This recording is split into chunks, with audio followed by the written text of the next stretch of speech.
Escuela Politécnica del Ejército. Técnica, estructuración de los ámbitos funcionales. Autor, Cristian Vázquez.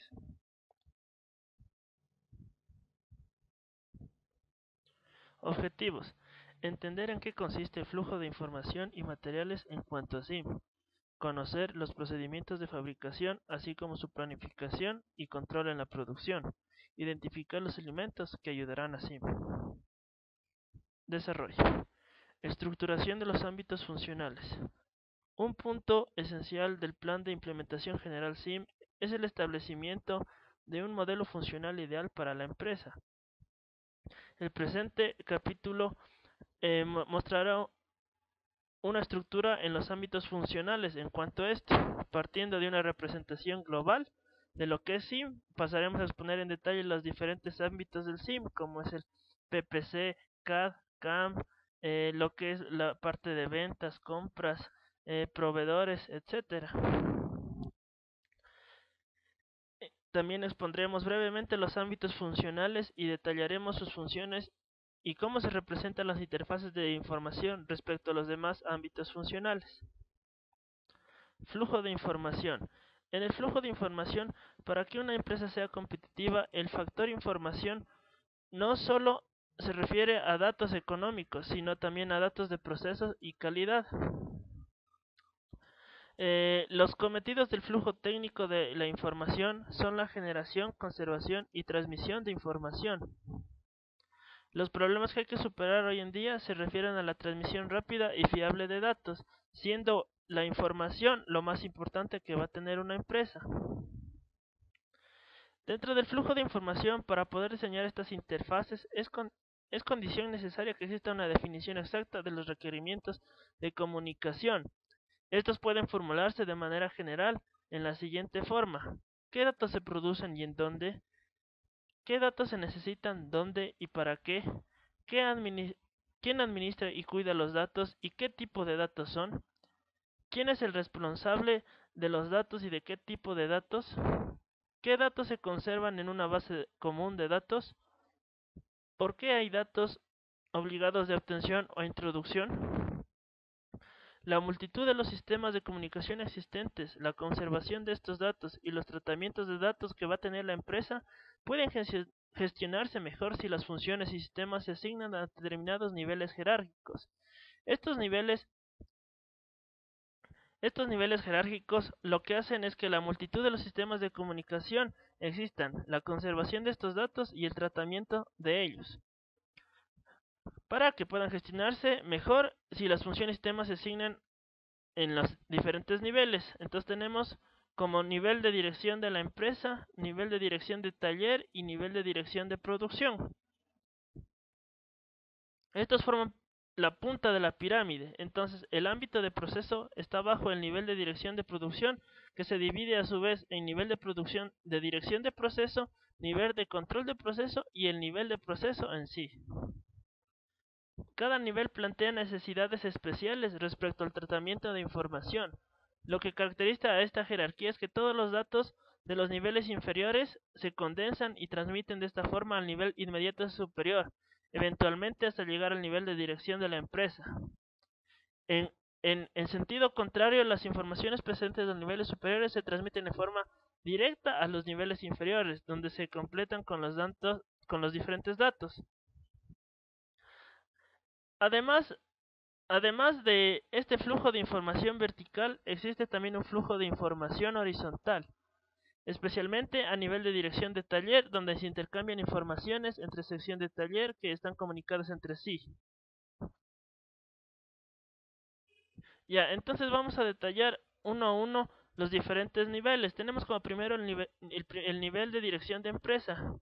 En función de la empresa, a nivel de la dirección de empresas se realizan comunicaciones externas e internas. Normalmente es necesario transmitir a este nivel gran cantidad de datos relativos a la economía y política que tiene la empresa. Si se pide un volumen de datos enormes y el tiempo de reacción, que es el menos importante en este caso. De ahí tenemos el nivel de dirección de taller. El sistema de comunicación a este nivel relaciona entre sí las diferentes secciones de la fábrica y puede abarcar varias naves o talleres. El cometido principal de este nivel de comunicaciones es la de distribución de datos organizativos, técnicos y comerciales, con el fin de establecer una relación entre las diferentes secciones de la empresa. Como tercer nivel tenemos el nivel de dirección de producción. En el nivel de dirección de producción se dirigen las diferentes secciones de producción, como por ejemplo la fabricación de piezas, montaje y banco de pruebas. También incluye la planificación detallada, preparación y establecimiento de cargas con las órdenes de producción entre las diferentes células. Como cuarto nivel tenemos el nivel de control de proceso, uno de los más importantes, ya que trata de reunir máquinas de mecanizado, robots y sistemas de transporte a fin de formar células de fabricación lo más autotárquicas posibles. Dado que la comunicación entre las distintas células y la sincronización con los sistemas de transporte tiene lugar a través del ordenador central, que es el SIM central.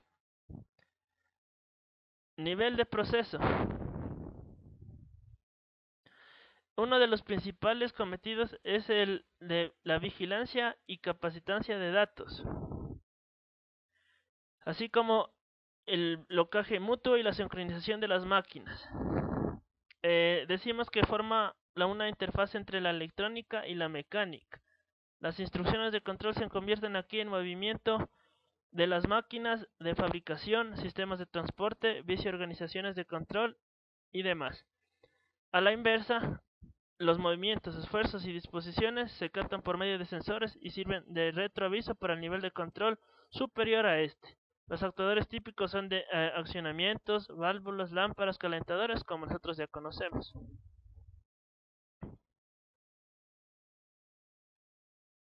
En cada uno de estos niveles, los datos que corresponden se transmiten en forma resumida y captan a niveles superiores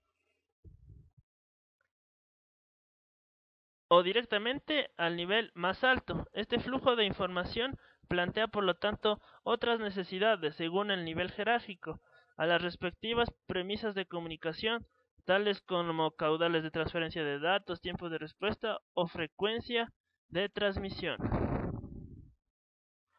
Ahora hablaremos acerca de los datos maestros. Una diferencia importante entre las distintas clases de datos se basa en la vida de los datos. En las empresas de producción se distinguen entre los datos de movimiento, que definen los datos relativos a los elementos del sistema que están variando constantemente, los datos maestros, que informan sobre las características de los elementos del sistema, personas, objetos, comportamientos. Tiene una validez de mediana a larga. Datos estructurales, que describen las relaciones entre los elementos del sistema según cantidad y clase. Dado que los datos maestros contienen una información a la que pueden acceder varios usuarios, seña rozable que estos datos se conservan y cuidarán conjuntamente un sistema centralizado común de mantenimiento de datos. Como un ejemplo, decimos que es el hecho de que este sistema esté formado físicamente por un banco de datos o por varios sistemas dispersos. Esto deberá decidirse de acuerdo con las circunstancias a la que dé el caso. Ahora explicaremos lo que es el flujo de materiales. En una empresa de producción se entiende por flujo de materiales al transporte controlado de materiales de cualquier clase. El cometido del sistema de flujo es el de abastecer la producción con la cantidad de materiales necesarios y en los plazos correctos, así como la eliminación de los mismos. Esta logística de producción habrá alcanzado su valor óptimo si se aprovecha la capacidad máxima de las máquinas que vamos a tener a disposición y se reduce al mínimo el tiempo. Claro que depende de cada circunstancia. Por eso las medidas necesarias deben tener gran flexibilidad en cuanto a la producción y unos tiempos de ciclo de fabricación reducidos, que tratan esencialmente de optimizar el flujo de materiales. En cuanto al SIM, decimos que describe la utilización integrada de la información en todos los ámbitos de fabricación relacionados con la producción. Abarca lo que es el CAD, CAM, el CAC y el PPC a nivel de tecnología de información. Con ello, intentamos lograr la integración de las funciones técnicas y organizativas para la fabricación del producto, es decir, lo que exija la utilización conjunta de una base de datos a nivel superior o al de división. Ya, hablaremos acerca de la planificación de la empresa y la contabilidad industrial, en el cual se divide de varios subtemas. Hablaremos primeramente de lo que es la planificación de la empresa. A detalle decimos que a lo que se dedica la planificación de la empresa es la planificación de los objetivos de la empresa, es decir, la planificación del marco de producción, el análisis y pronósticos del entorno, que es el análisis de mercado para la planificación del producto y la planificación de desarrollo del producto. Como tercero, el análisis y pronóstico de la empresa. ¿Qué estrategia qué estrategia vamos a realizar para que se cree el producto? Como cuarto, tenemos la planificación estratégica, la planificación de objetos, la planificación de los inversionistas, la planificación financiera y la planificación personal. Tenemos como otro punto la planificación táctica u operativa, en donde toda empresa debe mantener su competitividad. Para ello es necesario conocer las condiciones marginales específicas del mercado, a fin de reducir o pronosticar el futuro desarrollado y orientar así a la empresa. Este cometido consiste en partir de los pronósticos para formular objetivos y deducir las medidas necesarias para alcanzarlos. En cuanto a la planificación operativa, contiene los objetivos para el ejercicio inmediato. En cuanto a la contabilidad industrial, decimos que es aquella que realiza el cálculo de costos. Dentro de estos cálculos de costos tenemos de tipos y centros de costos, el costo de referencia de costos, el cálculo previo de costos, el cálculo de la aportación de cobertura, el cálculo de beneficios, el cálculo de costos planificados y el análisis de gastos generales. También tenemos la de contabilidad financiera, encargada de la contabilidad de inmovilizados, cuentas de deudores y cuenta de acreedores. También se encarga de la contabilidad de sueldos y salarios que va a tener la empresa y la contabilidad de las instalaciones. El concepto de contabilidad industrial engloba todas las funciones que sirven para determinar y vigilar los caudales monetarios y de servicio que producen en nuestro taller, tanto en cantidad como en valor.